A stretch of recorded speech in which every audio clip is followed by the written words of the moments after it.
Welcome to சுவையும் ஆரோக்கியமும். வீடே கமகமகமான மணக்கும்படி இருக்கக்கூடிய கொங்கு ஸ்டைலில் ஒரு பச்சை பயிர் குழம்பு எப்படி செய்யலாங்கிறத குயிக்காக பார்த்துடலாங்களா?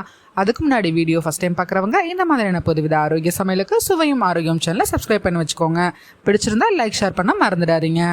ஒரு கப் அளவுக்கு பச்சை பயிரை நல்லா 2 மணி நேரத்துக்கு ஊற வச்சுட்டு குக்கரில் இந்த அளவுக்கு வேக வச்சு எடுத்து வச்சுக்கோங்க. நான் இன்னைக்கு லைட்டாக முளைக்கட்டின பச்சை பயிரை யூஸ் பண்ணியிருக்கேன். கொங்கு ஸ்டைலில் ஒரு மசாலா பேஸ்ட்டை ரெடி பண்ணிடலாம். ஒரு பேனில் 2 டேபிள் ஸ்பூன் அளவுக்கு வரமல்லி, 4 வரமிளகா, 1/2 டீஸ்பூன் அளவுக்கு மிளகு, சீரகம், சோம்பு, 5 பல் பூண்டு இது எல்லாத்தையும் நல்லா ட்ரை ரோஸ்ட் பண்ணிவிடுங்க. நல்லா இந்த அளவுக்கு ட்ரை ரோஸ்ட் ஆன பிறகு இதில் 1/2 கப் அளவுக்கு துருவின தேங்காவையும் சேர்த்து ட்ரை ரோஸ்ட் பண்ணிவிடுங்க. இப்போ இந்த மிக்சர் நல்லா ஆறின பிறகு ஒரு மிக்சர் ஜாரில் கொஞ்சமாக தண்ணி ஊற்றி பேஸ்ட் மாதிரி அரைச்சி எடுத்து வச்சுருங்க.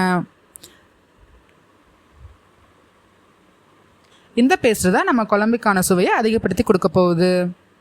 இப்போ ஒரு பேனில் 2 டேபிள் ஸ்பூன் அளவுக்கு நல்லெண்ணெய், இல்லைனா நீங்கள் எந்த எண்ணெய் வேணாலும் யூஸ் பண்ணிக்கலாம்.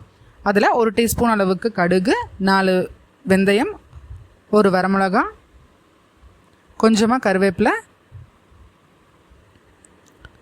10 சின்ன வெங்காயத்தை பொடுசாக நறுக்கி சேர்த்துக்கோங்க. இது எல்லாத்தையும் நல்லா மிக்ஸ் பண்ணிவிடுங்க. இதோட 2 மீடியம் சைஸ் தக்காளி, 1 டேபிள் ஸ்பூன் அளவுக்கு உப்பு,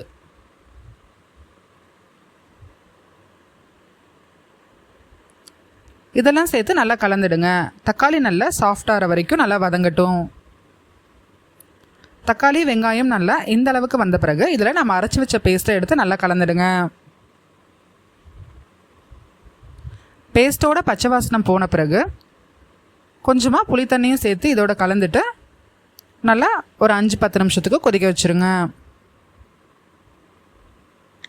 குழம்பு கொதித்த பிறகு நம்ம வேக வச்ச பச்சை பயிறு இதோடு எடுத்து கொட்டி கிளறி இறக்குனிங்கன்னா நம்மளுடைய சுவையான பச்சை பயிறு குழம்பு ரெடி ஆகிடும். கண்டிப்பாக ஒரு தடவை ட்ரை பண்ணி பாருங்கள். நிச்சயமாக டிஃப்ரெண்ட்டாக இருக்கும். சுவையாக சாப்பிட்லாம், ஹெல்த்தியாக சாப்பிட்லாம், ஆரோக்கியமாக இருக்கலாம். இந்த வீடியோ பிடிச்சிருந்துன்னா மறக்காமல் லைக், ஷேர், கமெண்ட் பண்ணிவிடுங்க. தேங்க்ஸ் ஃபார் வாட்சிங்.